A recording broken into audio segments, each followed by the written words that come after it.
Do you know that the Zambian government just a day ago published the Constitutional Amendment of 2025?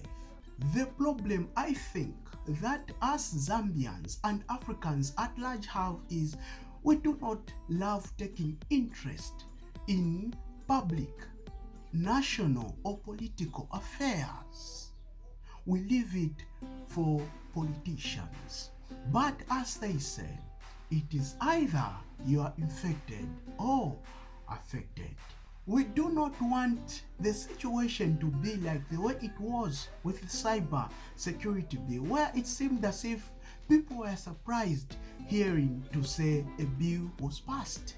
So, if you are a patriotic Zambian, let us take keen interest in understanding and participating in the Constitutional Amendment Bill of 2025. So let us understand as simply as possible what is contained in this same bill. As we all know, Zambia has got about 156 constituencies, and these constituencies each provide a member of parliament or an MP. So the bill wants to increase members of parliament from 156 to 211 elected members of parliament by, of course, simple majority rule. Of course, this stems from what the president talked about some time back to say CDF isn't working well in some constituencies because some constituencies are too large.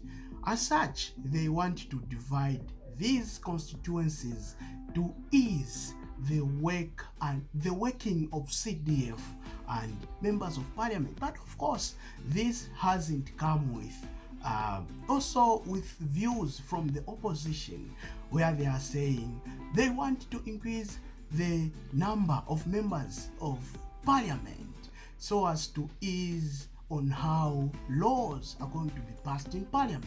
Of course, we know for any law to pass in parliament, it has to have 2/3 majority of the votes.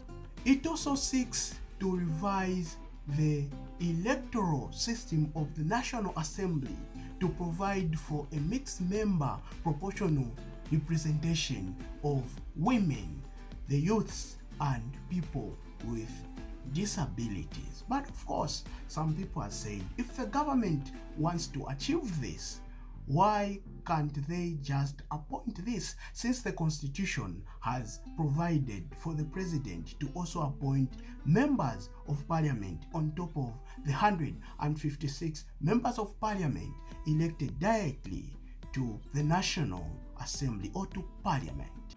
Ministers and provincial ministers will also be expected to vacate their offices 90 days before an election.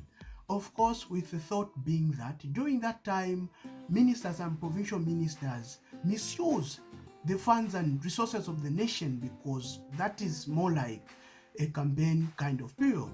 Of course, this provision is also in the current constitution. Maybe they just want to stiffen this provision and maybe to provide clarity of it. The 2-term limit for mayors and council chairperson will also be lifted, allowing for more flexibility in terms of their tenure. Also, we know that in the current constitution, if a nominated candidate resigns or offers resignation, then fresh nominations have to be conducted. They want to revise that as well. Also, the by-elections which are held for the vacancy of the member of parliament seat, like what is happening to our friends in Lumezi and Mfuwe, that will also be looked at, it to be revised. They also want to make members of parliament be part of councils so as to improve the working of the local government and the national government.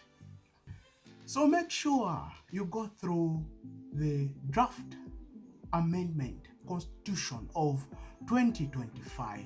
Be part of the affairs of your country. Be part of the governance of Zambia.